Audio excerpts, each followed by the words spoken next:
dari tadi kita sudah dengarkan bagaimana argumen dari sejumlah narasumber di sini mengenai mural yang sempat viral itu. Tapi bagaimana pendapat warga? Kita akan hadirkan untuk Anda berikut ini. Kalau menurut saya sih itu inilah mengganggu kebebasan berekspresi kita ya. Kan itu kan seni juga. Kalau di rezim sekarang menurut saya itu tuh susah ya kalau misalkan kita untuk menyampaikan ekspresi gitu. Misalkan kayak di media sosial, kita mengkritik sedikit aja itu tuh udah langsung dilaporin. Menurut saya penghapusan mural itu agak berlebihan ya. Soalnya kan itu bentuk kebebasan berekspresi juga dan diatur juga oleh undang-undang sebagai bentuk demokrasi juga gitu. Saat ini emang situasi saat ini malah kondisi kebebasan berekspresi kita itu, berdemokrasi kita itu malah. Kedua orang ini mengatakan tidak setuju kalau mural dihapus. Kita sekarang sudah kehadiran juga Kiai Jaulil Nafis, Bang Ali Mukhtar Ngabalin. Kita persilakan untuk langsung bertanya kepada saya Kiai mau Jaulil. tanya ini ya. Ini pertama begini Kiai. Assalamualaikum warahmatullahi wabarakatuh. Waalaikumsalam warahmatullahi wabarakatuh. Ini tadi kami bahas tentang mural 404 not found. Kalau mungkin dia orang keberatan tidak dihapus, tapi saya mau tanya bagaimana pandangan Islam itu, ini kan foto wajah kepala negara ini Pak, presiden ini kesian. Kemudian dibikin itu Siapa yang ditutup. memastikan? Ya, gambar Jokowi, mirip Jokowi, semua orang tahu itu Jokowi.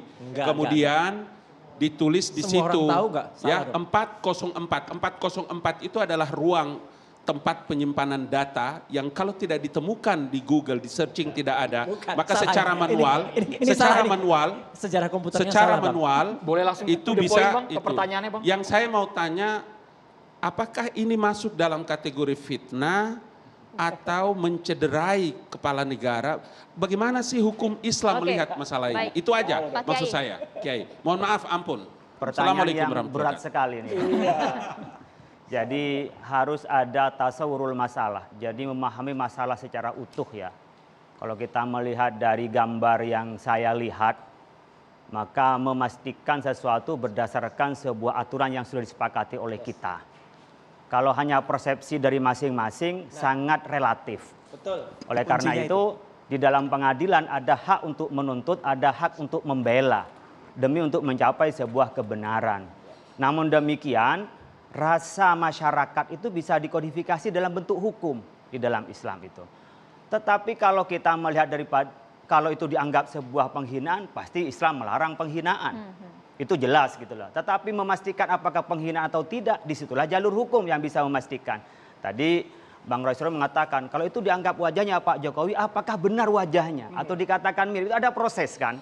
Jadi pengadilan itu sangat panjang kalau kita ingin menentukan sebuah hukum. Tapi kalau saya boleh ilustrasi sedikit untuk mencapai sebuah kebenaran di dalam kerangka mencari kebenaran, kan ada orang menggunakan pakai berpikir logis, akal, teoritis.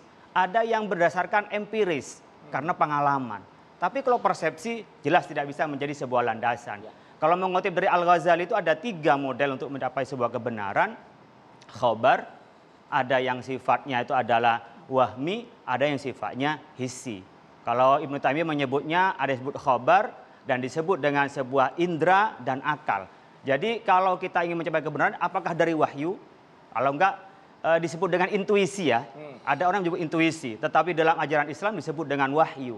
Yang bisa dipastikan kebenarannya kalau dalam Islam, dalam keyakinan kami. Tapi untuk mencapai sebuah kebenaran, ya ayatnya benar, tapi pemahamannya belum benar. Disitulah ta'akuli. Ada akal untuk mencapai sebuah kebenaran. Tapi dari proses kebenaran itu ada yang namanya hati yang bisa menyampaikan.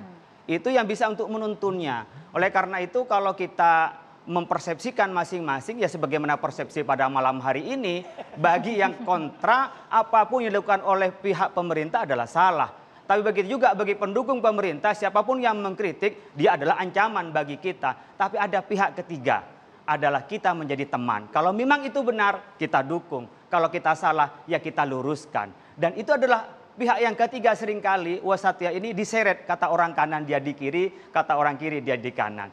Sebenarnya persepsi itulah harus kita perdebatkan. Dan perdebatan malam ini adalah untuk mencapai sebuah kebenaran. Bagi orang yang bijak, kritik itu adalah cermin yang sebenarnya. Tapi bagi orang yang tak punya hati yang lurus, maka kritik itu adalah pedang yang dihunuskan kepada kita.